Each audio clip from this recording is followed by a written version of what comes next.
good to have you again on today's episode of Health and Environment Insights. I am Kemi Adeni. Today on the program, we'll be discussing how plastic pollution affects public health. And to join me today on this conversation, I have Dr. Oluwole Terebo. He is the Director, Pollution Control, Ondo State Environmental Protection Agency. Dr. Oluwole, it's good to have you here today. I'm glad to be here. Good to have you on the program. And so today we're going to be having a conversation around plastic pollution as it affects our health, generally. And so I'd like us to start this way. What exactly is plastic pollution? Breaking it down in the simplest form for us to understand. Okay. Plastic pollution. Let me start by talking about plastic. Then I'll also simplify what pollution is. Plastic is made of there are three different types. Okay. And we have the first one, which is polyethylene. We have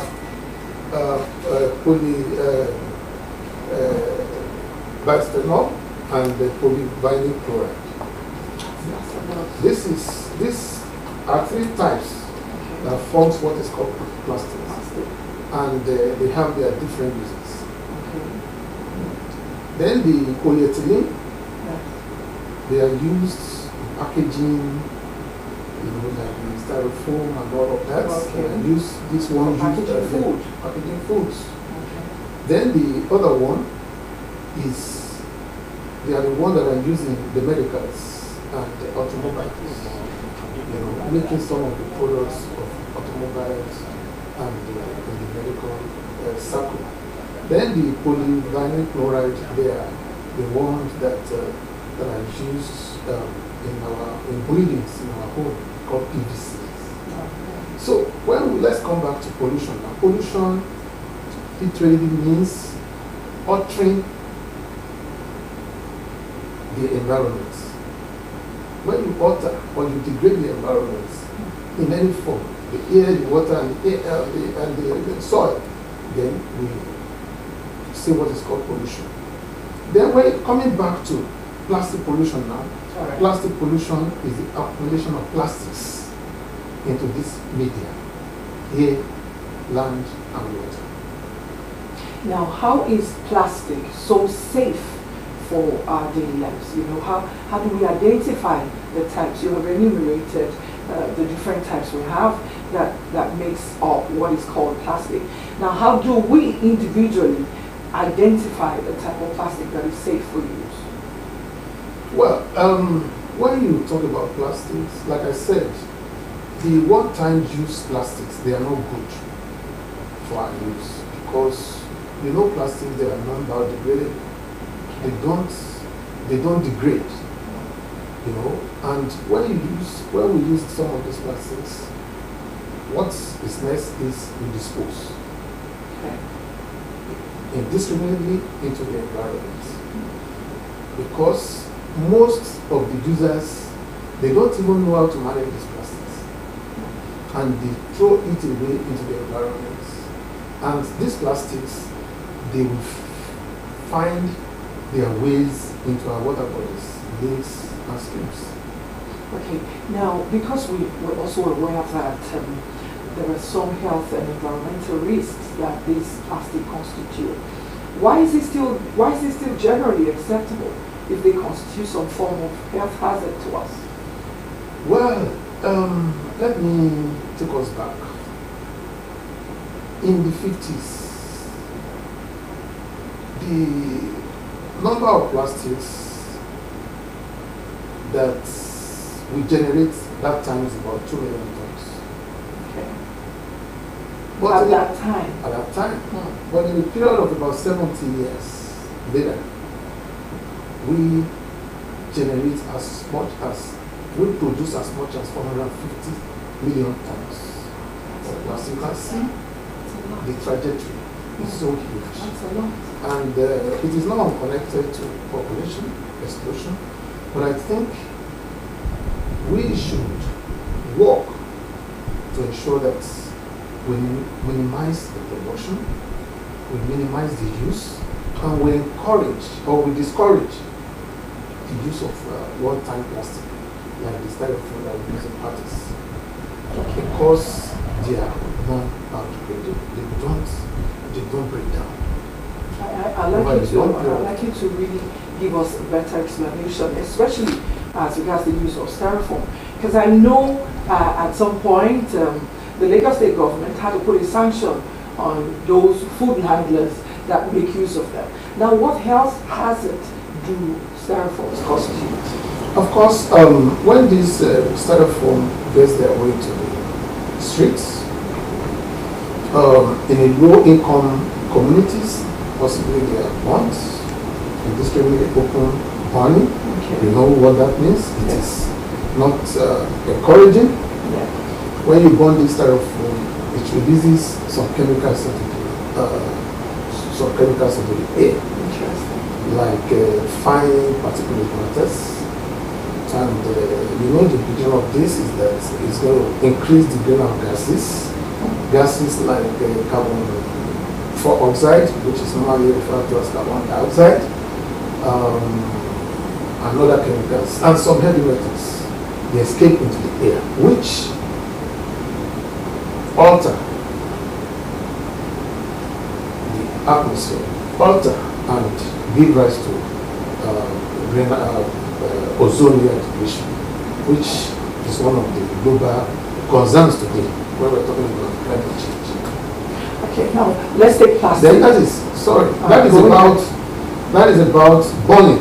Right. Then when this styrofoam or any plastics gets into the water bodies, because when you throw it outside, it passes through the drainage system into the nearby lakes, into the nearby rivers, find itself into, at the end of the day, into the sea. What happens? You know, we have lives within the aquatic environment. Absolutely. Yeah. And you know what happens? The wildlife within the aquatic system ingest some of these plastics. Okay. Yeah. You know, it forms part of our food chain. They ingest some of these plastics. And some are even entangled, like the nets. You know, when some of these fishermen are done with their fishing, they leave the nets. Yeah. Some of the nets, you know, in this environment, and some of these aquatic organisms, they are entangled, and this can cause serious setback within that environment. Now I know that the season of the rains is here, where the rainy season is fast approaching, and I know that when you drive by or you take a walk immediately after the rain or whilst the rain is going on, you discover that this plastic constitutes a high percentage of the waste that passes through those drains. Now, what that tells me is we're generating quite a handful of this plastic. Now, are there alternatives to using plastics that are still healthy? Well, before I go into the alternatives, I don't know whether in recent times when you drive around, yes, you discover that the plastics, you will find out that there have been great reduction in this, indiscriminate disposal of these plastics. Absolutely. Because the Ministry of Environment, and as well in collaboration with this agency, the State Environmental Protection Agency, we have partnered with some NGOs through the support of His Excellency Honorable Lucky Oluniso. We are really working on zero plastics disposal in our states. Now, we have people who are picking. Achievable? People are picking plastic. You go to parties now, before you leave your seat, people already pick those plastics. Because I know they recycle them. Yeah. The rest is a source of income for some people. So you hardly see plastic littering our environment nowadays Anymore. Okay. So Ondo State government is working. We are working as an agency in collaboration with Ondo State Ministry of Health to ensure that we have zero plastic disposal. And that brings me to ask you that, I mean, as a director in your agency, what form of sensitization, public sensitization, are you engaged in? You know, so people can know that this is what to do and what not to do as handling their plastic waste. By the Spirit of God, November last year we held we had a forum 2024 on this plastic waste. And by the Spirit grace of God, this year we had 2 programs, and we laid so much emphasis on this plastic pollution. And we are sensitizing through radio jingles and all other forms of reaching out to people to discourage people. Including social media? Yes. Because that's the thing now. Yeah, that is what we're doing now, to sensitize people, to ensure that people realizes that plastics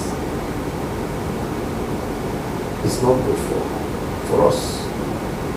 Plastic use is not good for us. So we should look for an alternative. So the alternative that we have, that we can explore here, is one, discouraging one-time use plastics like the styrofoam.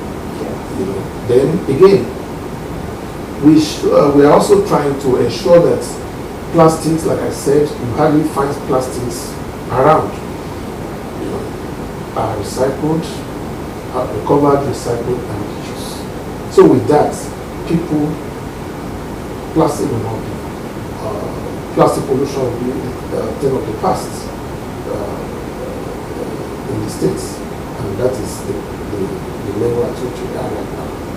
Now let's talk about the recycle, the recover, recycle, and reuse. In what way are you enlightening people in that regard?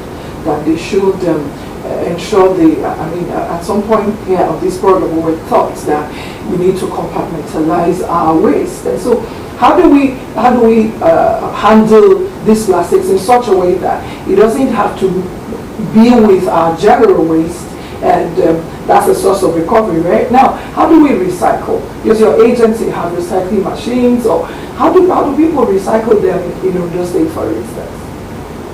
Because I can generate waste and have my plastic put together. Now, when that is done, what do I do? What next should I do? Once you have your plastics, yes, what you do, we have different non-governmental agencies that attracts these people to sell.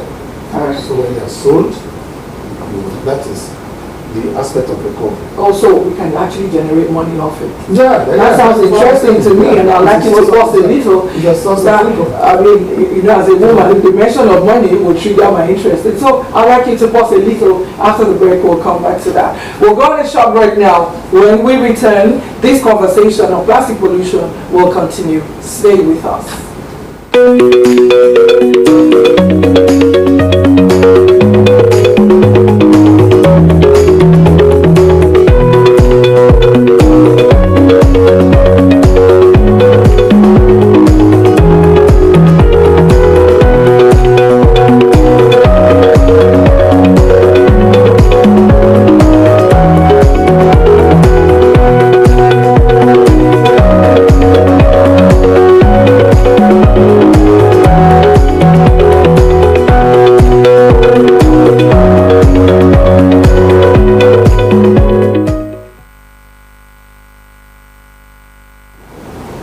Welcome back.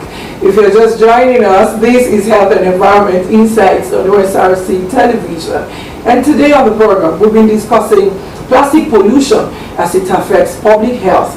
And to join me, and he's been joining me on the conversation before the break, Dr. Oluwole Terebo. He is the Director of Pollution Control, Ondo State Environmental Protection Agency.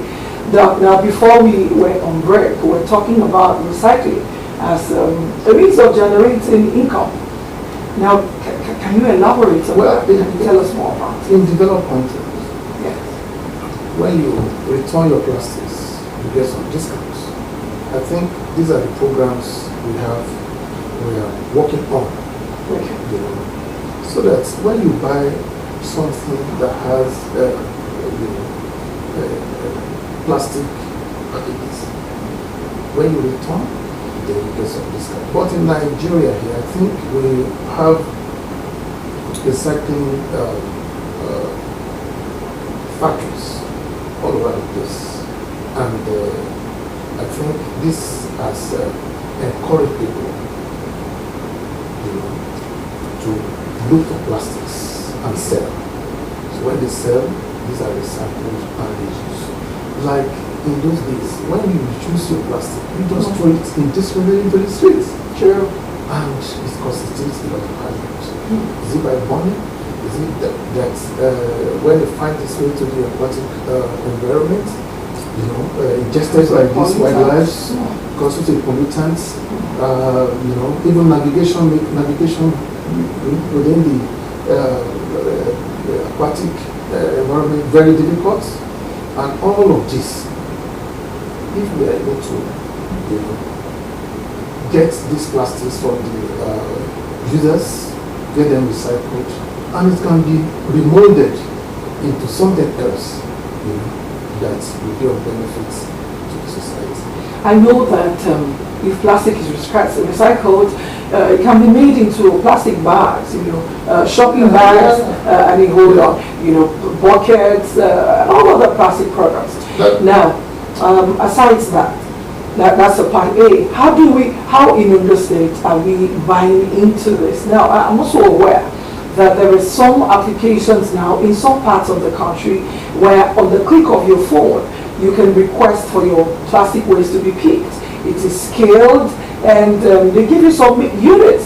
Some people actually even monetize it, and they take the plastic off you for onboard processing of recycling.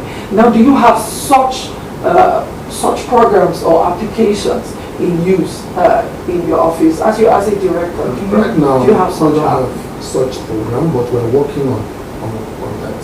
Okay. To ensure, to see how we can buy back some of these plastics and give those end users some way of economic empowerment because of that. So we are working on that. Like I said, we held a summit last year, so it was on the plastic pollution, and we have held 2 forums, you know, and plastic pollution, you know, were discussed in these 2 forums. So we are evolving, and we are trying, you know, we are trying to see how we can ensure zero plastic pollution in these things. Now, I put it to you. How can we reduce the plastic footprints in our daily lives? Yeah, one is by, you know, bringing alternative to plastics. Like what else? We buy table water. We use take-out bowls at parties, you know, to package our meals. We even use it. Children also use it as well.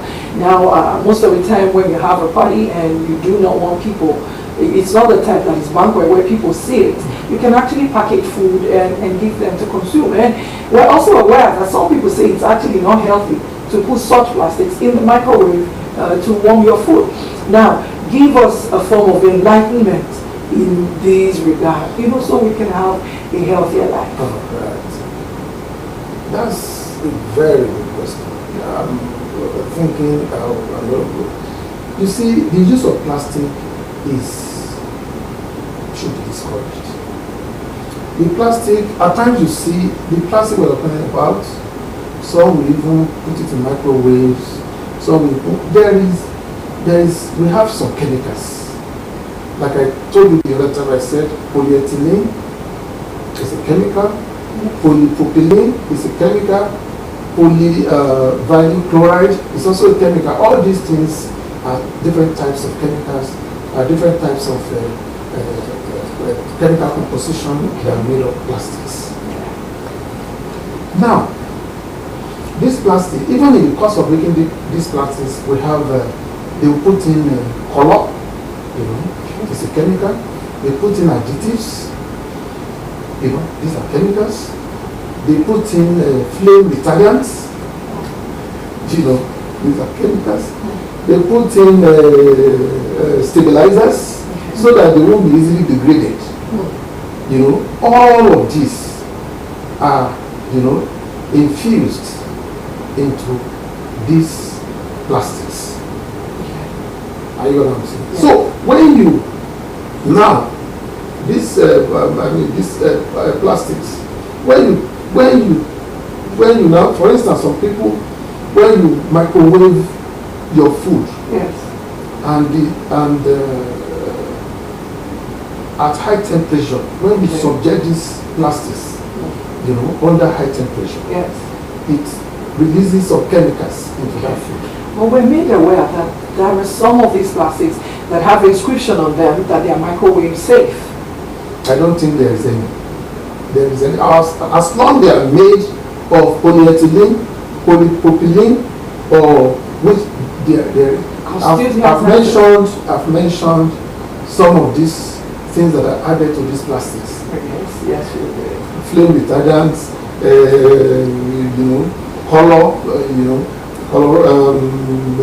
stabilizers, additives, all these things, they are natural. So you're totally discouraging the use of it? Yeah, because of the health hazards. Because when you microwave or when you expose these plastics to high temperature, we have some people, maybe they are taking bottled water, they leave it in the car is in the sun. Maybe when so you shouldn't take it anymore. You don't take it anymore because certain chemicals must have leached into that water or into that food. And some of these chemicals, they are highly deleterious to our health. They can induce cancer. They can cause hormonal disruption. They can cause, reproductive dysfunction. Wow. They can cause cancer, major cancer. So it is not advisable that we should propagate the use of plastics. Okay, so Dr. Oluwole, as we're rounding off on this note, I'd like you to tell us what's your plan for this advocacy to get to even the rural communities in your state? Yes, as you know, we cannot achieve this advocacy in a day. So we are already on it, and we are sensitizing people. We have radio jingles. We are organizing. Last year we had summits, and we are reaching out to more people. And this is also an avenue. Yeah, this is an avenue. Yes. The opportunity are giving us to tell people in other states that the use of plastic must be discouraged. Thank you very much indeed for your time. We appreciate this, and I look forward to having you on the program one more time. And so on this note, we're going to round off, and I'll let you know that you need to do better so to ensure that your wellness is your priority. I look forward to having you again on this program next week. See you, and it's bye for now.